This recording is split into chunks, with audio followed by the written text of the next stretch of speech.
ይህ ጾም ለሁለት ወራት የሚቆይ ረዥም የጾም ወቅት ነው። ይህ የጸሎትና የጾም ጊዜ ተጠናቆ በዓል ሲከበር ወደ መደበኛ የአመጋገብ ስርዓት ለመመለስ ጥንቃቄ እንደሚያስፈልግ የጤና ባለሙያዎች ይመክራሉ። ምክንያቱም በጾም ወቅት ሰውነታችን ቀለል ያሉና ከአትክልት የሚገኙ ምግቦችን ስለሚያዘወትር ለረጅም ጊዜ ከእንስሳት ተዋጽኦ ምግቦች ተጠብቀን ወይም ተከልክለን ነው ያለ ነው።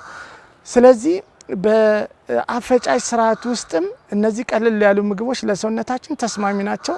ምንም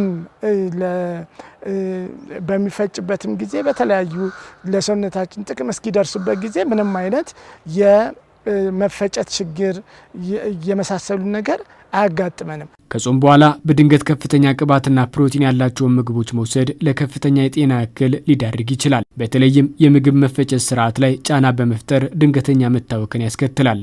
ከነበርንበት ረጅም ጊዜ ከለመድነው የምግብ አይነቶች ወደ ሌላ ወደ እንስሳት ተዋጽኦ ልንገባ ነው።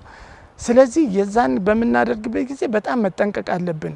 ያንን እንደመጣ ለምንፈስግ በምንሞክርበት ጊዜ የተለያዩ የጤና እክሎች ሊያጋጥመን ይችላል። እንደበላናቸው ወዲያው ሆድ መቁረጥ ሊሆን ይችላል፣ ማስመለስ ሊሆን ይችላል፣ ማቅለሽለሽ፣ ምግቡ ሳይስማማን ሲቀር ያም የሚሆነው ያው ለረጅም ጊዜ አንጀታችን ከስራ ውጪ ስለነበረ እንደዚህ አይነት ምግቦችን ለመፍጨት።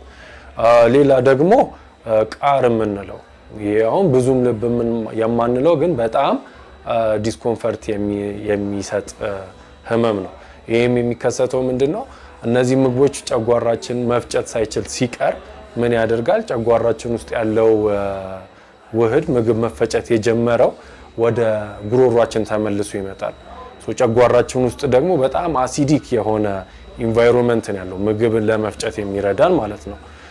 እሱ ወደ ጉሮሯችን ሲመለስ ጉሮሯችን ደግሞ አይችልም ያንን አሲድ ቶለሬት ማድረግ መቋቋም፣ ስለዚህ ያቃጥለናል። በመሆኑም ጾሙ ሲፈታ በአንድ ጊዜ ከባድ ምግቦችን ከመውሰድ ይልቅ እንደ አትክልት ያሉ በቀላሉ የሚፈጩ ምግቦችን ማስቀደም እንደሚገባ የስነ ምግብ ባለሙያዎች ይመክራሉ። ከዚህ ባለፈም ፕሮቲን ያላቸውን ምግቦች በልክና በሂደት መጀመር ተመራጭ መሆኑንም ያነሳሉ። ቤታችን ውስጥ የሚገኙትን የፍራፍሬ ጭማቂዎች ጀምረን ለመፈሰክ ሰውነታችንን ብናለማምድ፣ እንደዚሁም ደግሞ እንግዲህ እንደሚለመደው አብዛኛውን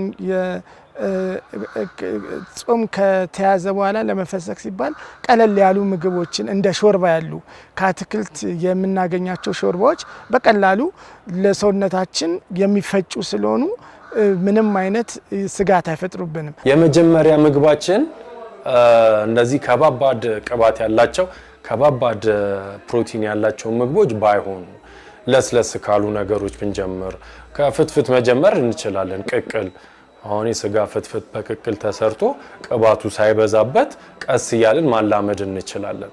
ይሄ ሲሆን አሁን ፈሳሽ ነው፣ አይከብድም ለአንጀታችን፣ ብዙም ቅባት አይኖረውም። ሞር ፕሮቲን ነገሮች ላይ ትኩረት አድርገን ብንመገብ ፕሮቲኑ ለሰውነታችን ይጠቅመናል፣ አስፈላጊ ነገር ነው።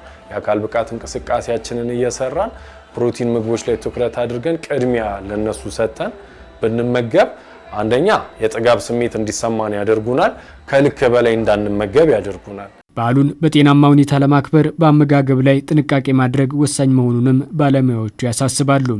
ቅባታማ ነገሮች፣ በጣም ቅመማ ቅመም የበዛባቸው ምግቦች እንደተመገብን ስንተኛ እነዚህ ምግብ እንዲመለስ ያደርጋሉ።